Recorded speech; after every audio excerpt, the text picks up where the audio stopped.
For the people of the Marshall Islands, like Dise, there's another fact of life besides poverty that has profoundly affected their health.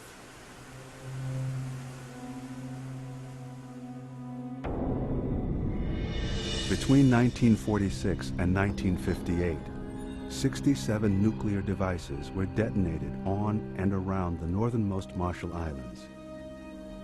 Measured in tons of TNT, it was the most extensive nuclear weapons testing ever carried out by the United States. The yield of those tests has been estimated at 1.7 Hiroshima shots every day for 12 years.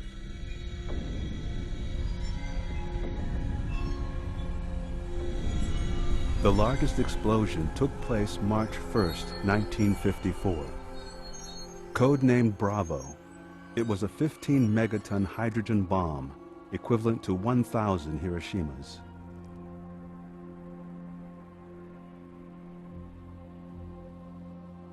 A miscalculation caused radioactive fallout to drift onto 2 inhabited atolls. More than 200 men, women, and children were on those atolls. Among them was Dise Langrus, a 4-year-old growing up on Rongelap.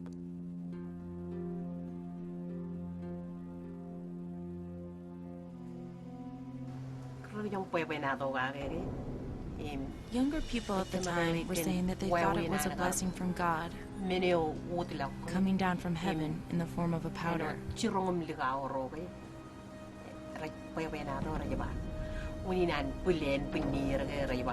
They rubbed their faces, hands, and legs with it, and that's how they got skin burns from the fallout.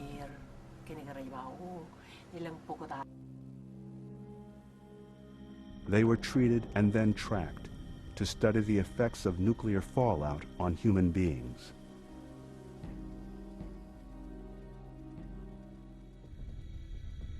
Among them was Dise's father.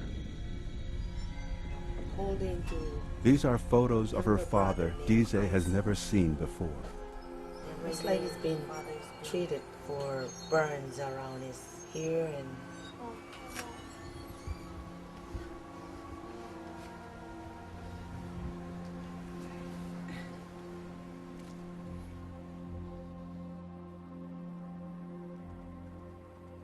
To make way for the testing, U.S. military authorities moved hundreds of Marshallese people off their home islands and resettled them on different islands.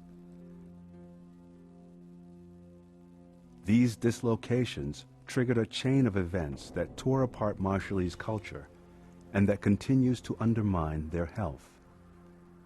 When you move people off their islands where they live to do the testing, you break down their entire community structure. What is the impact on health? You know, the stress issues. You contaminate their lands. They can't grow things that they used to eat. They get more diabetic because, you know, they're eating a Western diet.